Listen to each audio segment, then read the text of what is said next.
तरह कोटा को कम किया था बांग्लादेशी सरकार ने, उसके बाद फिर से सुप्रीम कोर्ट ने इसे लागू करने के लिए कहा तो शेख हसीना ने उसे लागू कर दिया। लेकिन ये पूरा जो प्रदर्शन है ये शेख हसीना के खिलाफ कैसे बन गया?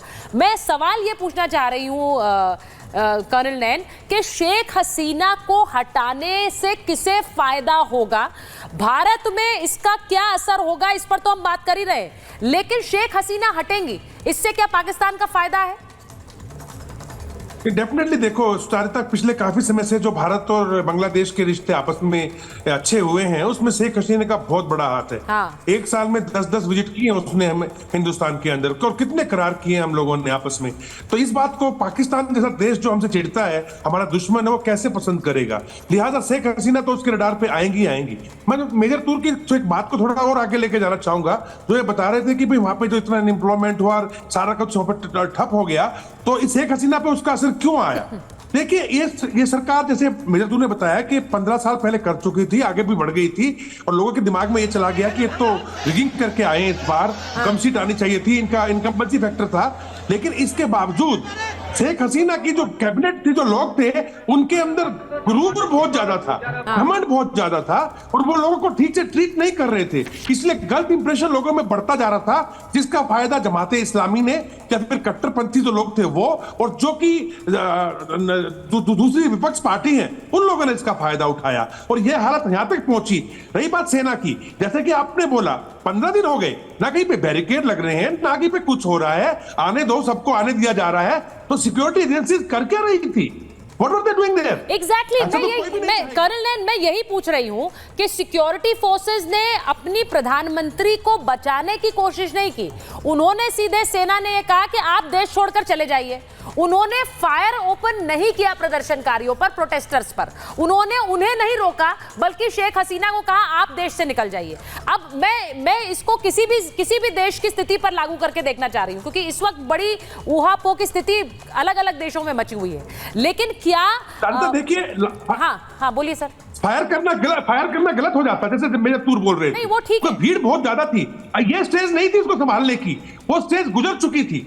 लेकिन मेरा कहने का मतलब ये है, लेकिन अगर वो स्टेज गुजर गई है, सर मेरा सीधा ये कहना है कि मिलिट्री अगर देश में है तो एक चुनी हुई सरकार और उनका सरकार का नेतृत्व कर रही जो नेता हैं, उनकी सिक्योरिटी भी मिलिट्री के हवाले है एक तरह से। लेकिन मिलिट्री ने उन्हें कहा कि आप निकल जाइए, और उसके बाद एक और सरकार का गठन 48 घंटे के अंदर होगा, ये कहा जा रहा है। मैं एक बार जरा एक बड़ी खबर बताऊं, फिर मेजर जनरल सिवाच का मुझे कहा जा रहा है ऑडियो ठीक हो गया है, मैं उनके पास जाऊंगी। बांग्लादेश में अंतरिम सरकार का गठन होगा, 10 सदस्यीय अंतरिम सरकार बनेगी, और सलीमुल्लाह खान, आसिफ नजरुल होंगे शामिल। ये नाम हमारे पास आ रहे हैं।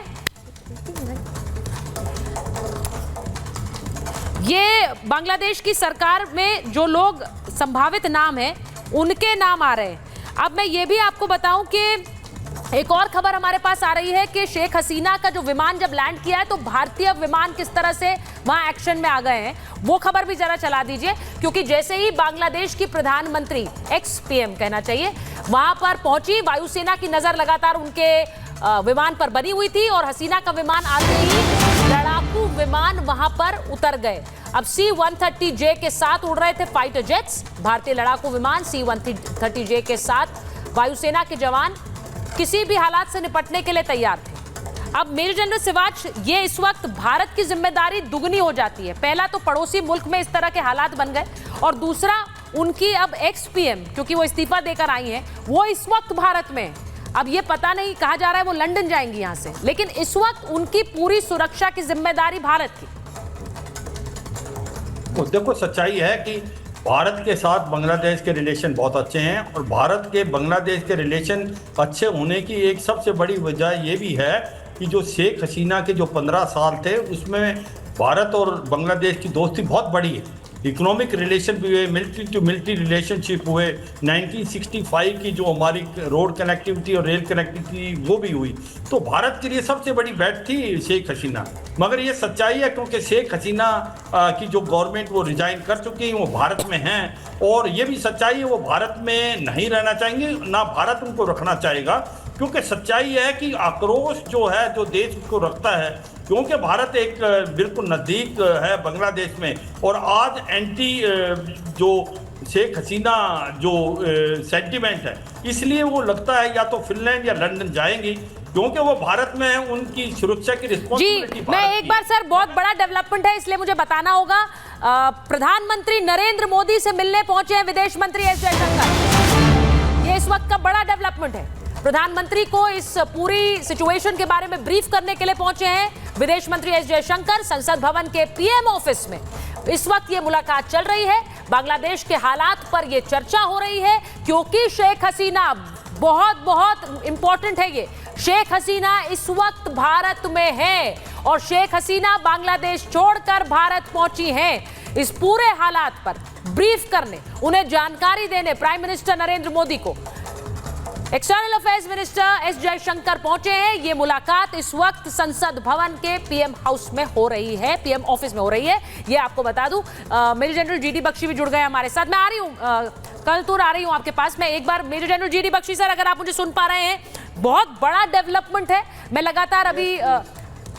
लगातार आपसे रिपब्लिक इंग्लिश पे भी बात कर रहे थे हम, और ये डेवलपमेंट्स के बारे में ब्रीफ कर रहे थे। मुझे सीधे जरा हमारे दर्शकों को बताइए, इस वक्त शेख हसीना भारत में है, यहां से स्थिति क्या हो सकती है? उनका इंग्लैंड जाने के बारे में कहा जा रहा है, लेकिन भारत पर उन्होंने एक ट्रस्टेड पार्टनर की तरह भरोसा किया, इसीलिए वो भारत आई। नहीं, बेशक देखिए, ये तो जैसे मैं बता रहा था, ये तो देजा वू है। 1975 में यही हालात हमने देखे, जबकि बंग बंधु के खिलाफ साजिश की गई थी, एक प्लॉट किया गया था उनको असैसिनेट करने का। तब हमारी सुरक्षा एजेंसियों को इसका पता चल गया था। ARC का एक हेलीकॉप्टर गया था उनको यहाँ से सुरक्षित लाने के लिए भारत, लेकिन उन्होंने आने से मना कर दिया था। उन्होंने ये कहा था कि मेरे लोग हैं, मेरे बच्चे हैं, कभी ये मेरे बरखिलाफ नहीं जाएंगे। और इसके चलते बड़ा ट्रेजेडी हुई, उनके पूरे परिवार को ख़त्म कर दिया दरिंदों की तरह उन लोगों ने, केवल हसीना वाजेद बची थी। देखिए, हमेशा बांग्लादेश के अंदर एक सीरियस आइडियोलॉजिकल कॉन्फ्लिक्ट रहा है। एक तो है मुक्ति योद्धा जो पाकिस्तान से लड़े, रजाकारों से लड़े, रेप जेनोसाइड के बरखिलाफ उन्होंने हथियार उठाए और बांग्लादेश को आज़ादी में बहुत उन्होंने योगदान दिया। भारत की फ़ौज के साथ मिलकर आज़ाद कराया बांग्लादेश को। लेकिन उसके पश्चात जो अफसर पाकिस्तान में थे बांग्लादेश की फ़ौज के, जो बड़े कट्टरपंथी थे, जो ISI के नज़दीकी थे, वो वापस रिपैट्रिएट किए गए और उन्होंने फिर साहब इस्लामाइज करने की कोशिश करी, जमायत इस्लामी के ज़रिए, BNP के ज़रिए।